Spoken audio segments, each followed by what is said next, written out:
Hello and welcome back finally to another Milan video for the first time since I think July. Well, it's been a long time, that's for sure.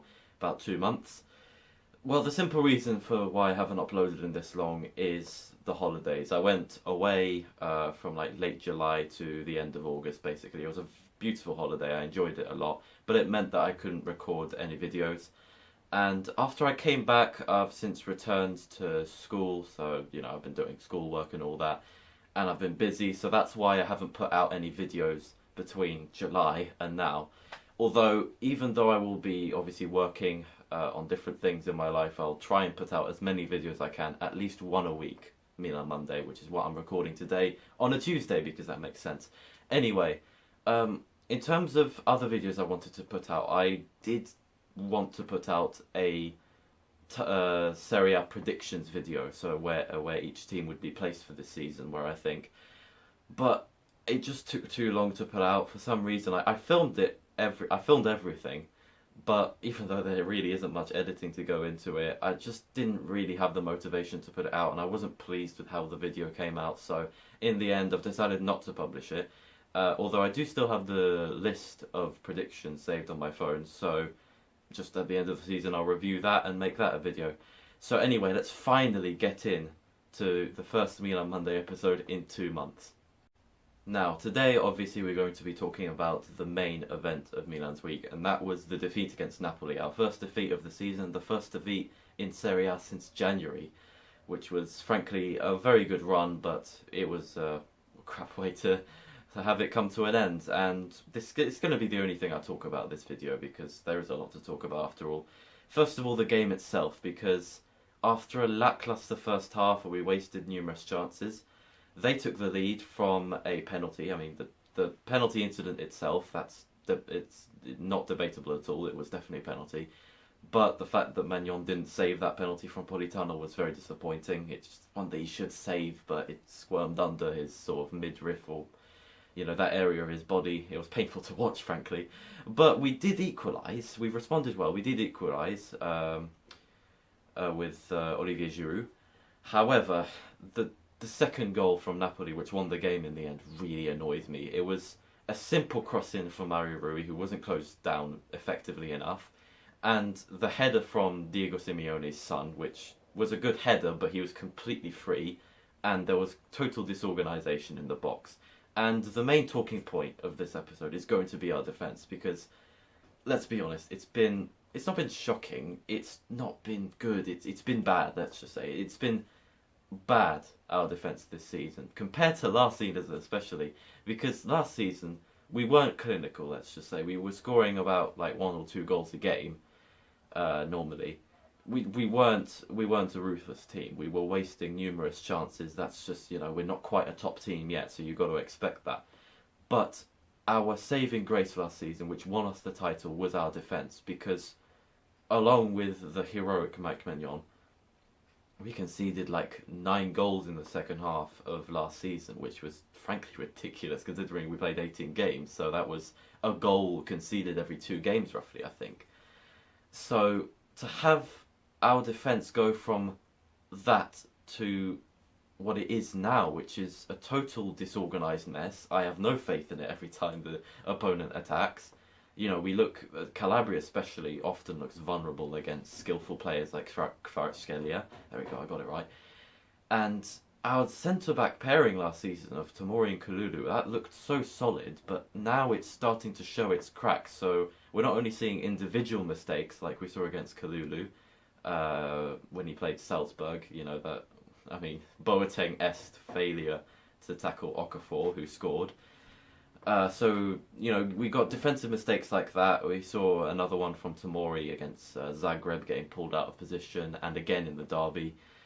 We've had individual mistakes, but it looks like more of a general lack of cohesion, which is causing our defensive problems. Like, for example, for the second Napoli goal, which was very annoying to concede, Simeone was able to just simply drift in without anybody marking him or without anybody noticing him until it was too late. Like, seriously, I can't really understand how our defence has sort of degraded so quickly. I do remember watching the first few games of the season. I couldn't watch the first game because I was away on holiday, but the second game I could watch it.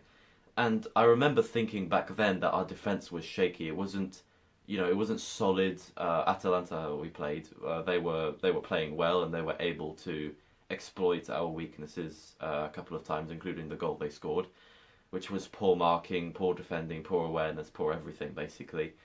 And I remember thinking then, it's the end of August. It's not, it's a problem, but it's one that we can fix. It's surely just sort of early season fatigue, not really fatigue, but still adjusting to the new season. But we're at the end of it. We're at the end of September now, basically. Our next game is the 1st of October, I believe.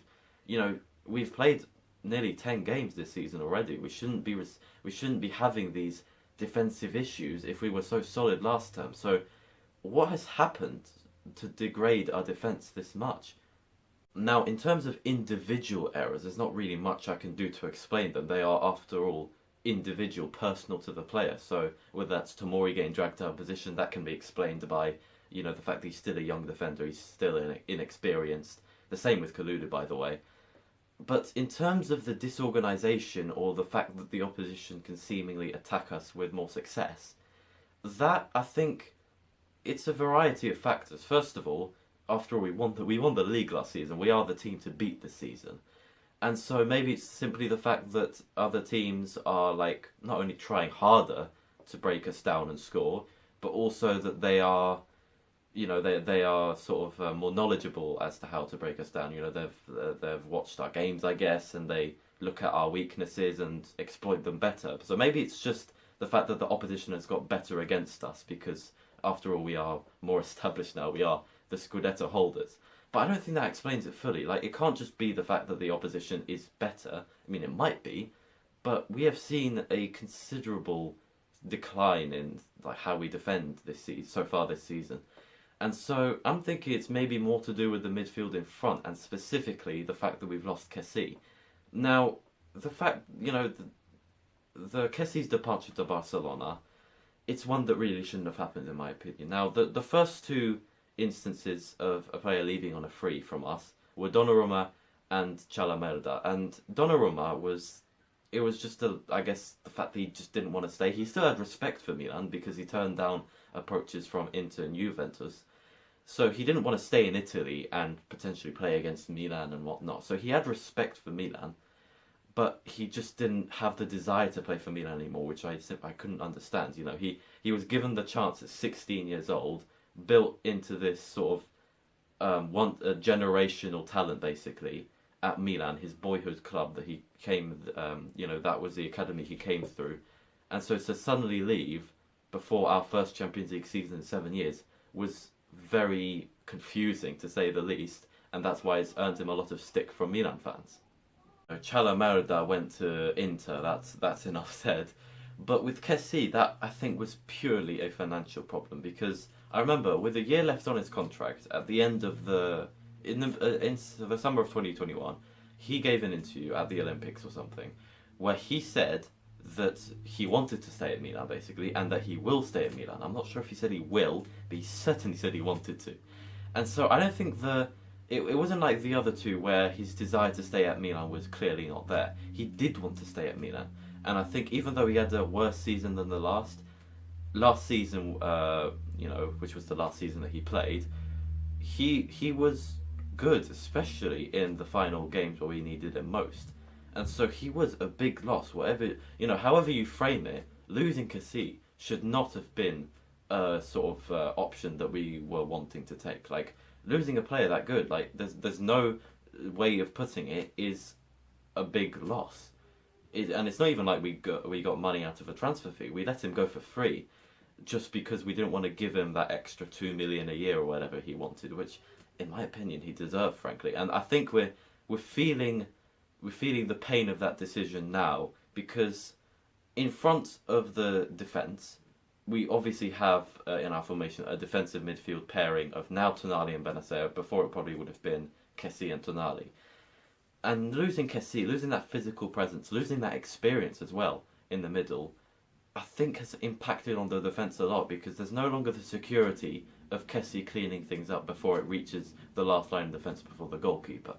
I think Kessie did that very underrated in many ways job of preventing attackers, preventing attacks from getting to that final stage, meeting Tomori and Kalulu basically. And he as a physical presence was quite deterring and was able to sort of assert that physical presence on the pitch into certain battles and situations. And now we don't have him anymore. Tonali's trying his best to fill that void, but he just simply can't. And so you have these situations where, for example, for the second Napoli goal, would Simeone have been tracked in the box if Kessie was there? Would Kessie have noticed the danger and perhaps tracked Simeone into the box and prevented him from getting that header? Maybe not. Maybe yes. I'm not a fortune teller, but I would be certain by saying that our defence would be stronger, if not a lot stronger, if Kessie had stayed instead of going to broke Barcelona. And so that's why that's one of the reasons, at least, why I think the defence has got worse. It's the lack of security that we once had in the midfield. Now Kessie's gone, the young defensive pairing of Tomori and Kalulu is more rickety and more liable to mistakes, which might even explain those individual mistakes that I mentioned earlier. Anyway, to summarise, the last game was a painful one to watch because of the cheap goals that we conceded and also our wastefulness going forward. The thing is that the main headline will obviously be about the chances we wasted and how we should have scored more. But that was something we already knew. It's something that we knew we had to work on and that we're still working on. Because, as I said at the start of the video, we're not a top team yet. But our poor defence is something that wasn't a problem last season. Our defence was rock solid. And so for this to not be the case anymore, for me, is a bigger worry than our wasteful attack. And as to why our defence is wasteful, it comes down to a multitude of factors. But perhaps losing Kessie because we didn't want to pay him an extra $2 million a year wasn't the best decision from Elliot. Anyway, that will be the end of the video. Finally, another video coming to this channel. As I said at the start of the video, I will try to put out at least one of these videos a week, if not more, if possible, although I'm not sure if that will be possible, frankly. You've also might have noticed that I've changed setup, I've moved closer to the wall. I will try and put like some sort of posters or whatever on this wall, because it is looking very bland right now, but it will do for now. It's, it's a wall at the end of the day. And yeah, see you at the very least next week for another episode of Milan Mondays.